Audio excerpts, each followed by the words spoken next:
well, that's the whole situation is that you can do it on community support. I think it's just the way the system is playing out at the moment. Unfortunately, money talks, but that's just the way the system works out. But when you work shamanically, you're working on many different energetic levels, of which money is just one of those levels, and you're coming from a different place, and so magic, that's where the magic happens. And actually, again, money is just one part of that whole energy exchange. But when you're following your heart and following your vision and your dreams and your passion, then loads of other things are happening at the same time that you just don't see unless you're following your dream and your passion. So my real message to all of you guys out there is just to start following your dream and your passion. If you're getting a calling from your heart to do something, and it means jumping into the unknown and not knowing what the fuck's going to happen next, just do it.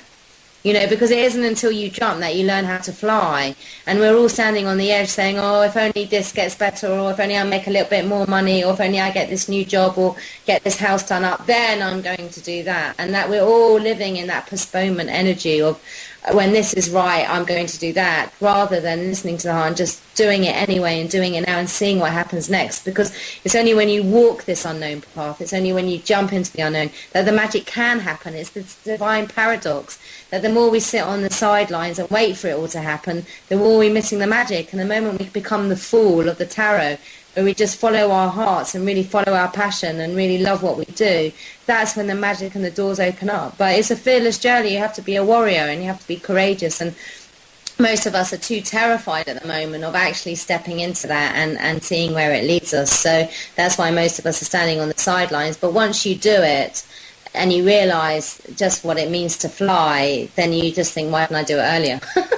Because it's just it's an amazing feeling. But you do have to be massively courageous, and it really is about taking on the warrior energy. But that's the shamanic path, is taking on that warrior energy, and that's where the ayahuasca and other magic medicines can help, like iboga and mushrooms, if taken in the right way, are there to clean consciousness and show us the potential of who we can become if we decide to follow our passion. And not stand by the sidelines and wait for all the situation to be perfect, because it never ever gets to that point. And it's the human nature to postpone. So it's about leaping in now, full passion. Well, it's no good spending a life spent waiting to start living, is it? That's beautifully said, Rebecca, and I completely agree. So that's why you keep saying, be the change. Be the change now. Well, I think what I'm realizing is that so many of us are stuck in our fear and anxiety for the future and for the present as well, that we're almost creating that into our future. And it's really about stepping into our power by following our hearts and trusting ourselves and the universe, that we're living in an abundant, fully manifested, created universe that will give us what we desire and what we need in the perfect way, and just trusting that. But we've lost our trust and our connection with that natural flow. So that's where the shamanic path comes in, is to remind us of just how powerful we truly are as humans, and we're massively powerful. But we need to get over our addiction to the illusion of money, because at the minute it's the bankers who have rule over this planet, effectively. The people who run the governments, they are these big corporations that are basically reaping all profits for themselves at the expense of everybody else and the planet. Well, I'm wondering if this is a good opportunity to say my poem. I mean, absolutely. Yeah, shall I do it? It's called The Goddess, and basically, after I wrote my book, The Shaman's Last Apprentice, because I wrote it in 2 weeks and it came out very, very quickly. A load of poems came out on the afterbirth, and this particular one, and I think this is this kind of sums it up. So for all those people out there who are listening, this is a really good poem to just kind of switch off everything else that you're doing and just close your eyes, or just get into a state of real relaxation and just allow the poem to speak to you. Because it comes on many levels, and it's called The Goddess. The goddess has awakened because she feels forsaken by humanity's insanity. And as she awakes, she shakes her fist in the air in despair at what we've forgotten, because now we are rotten to the core. We can't hear her roars through our snores as she abhors our selfish flaws, because the clock has struck, but we're still deep in the muck. And if you already feel perturbed by these goddesses' words, it's because they are true and they are speaking to you, not the ego-centered part, straight to your heart. You see, we've put the cart before the horse, been forced to believe that we only receive. When we feed the need to appease our greed, this mad idea is fueled by fear, ignited by the powers that be that do not want us to be free. So they committed spiritual tyranny, and they silenced our voices, but we think we still have choices. We're distracted to buy useless things that never bring the peace of mind we crave to find, addicted to buy more and more stuff, but we never seem to have enough. So we throw away and buy more crap, just to fill the empty gap. But nothing fills the deep dark hole that consumes us body, mind and soul. Yet we follow this game with unbelievable pain and no conceivable gain. And because we're so vain, we've ignored the mystical teachers that have come before, so we still remain spiritually poor. But now it's time to wake the fuck up and realise it's all been one great big con to keep us wanting to hold on. We're clutching the illusion so goddamn tight, terrified of reality's bite, and now we've nearly lost the fight. We're so used to being raped and abused, we've remained maimed, shamed, dazed and confused. But as the goddess awakes and shakes us out of our fearful slumber, we open our eyes in awe and wonder as we hear the thunder of the guns that are ripping us asunder. We begin to understand. It's time to unite and make a stand and start to walk hand in hand. Brothers and sisters, it's time to see the truth of reality.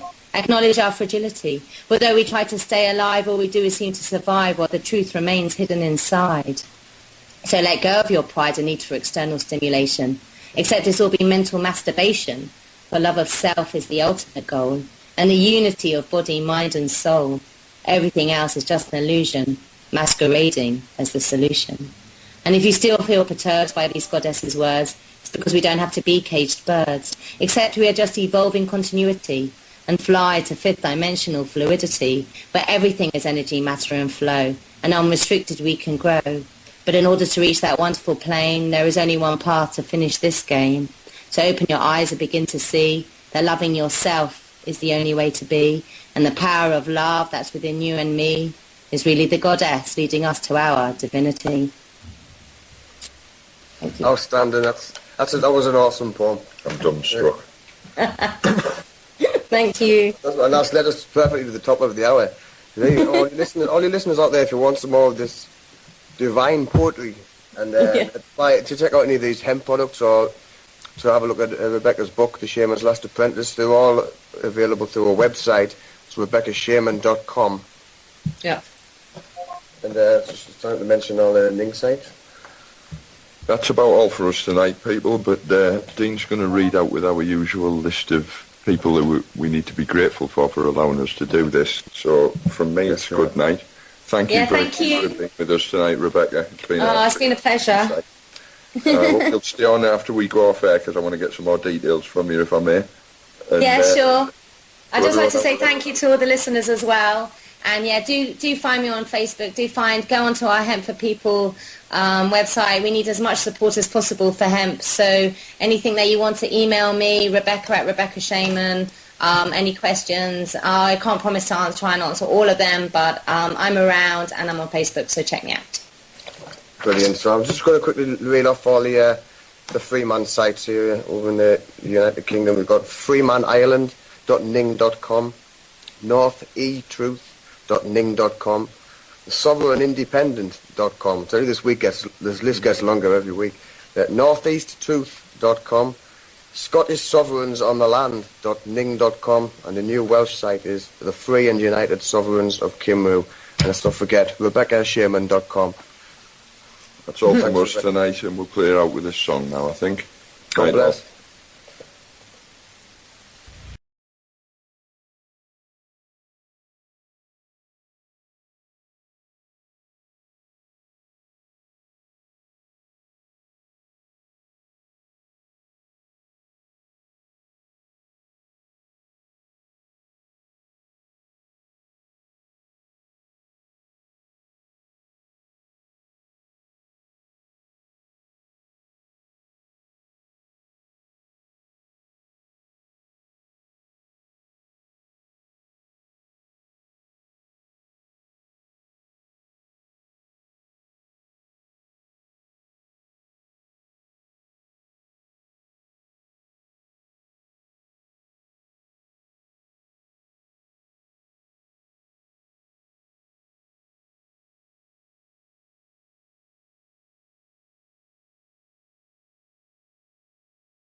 out there, the better, I would have thought, yeah.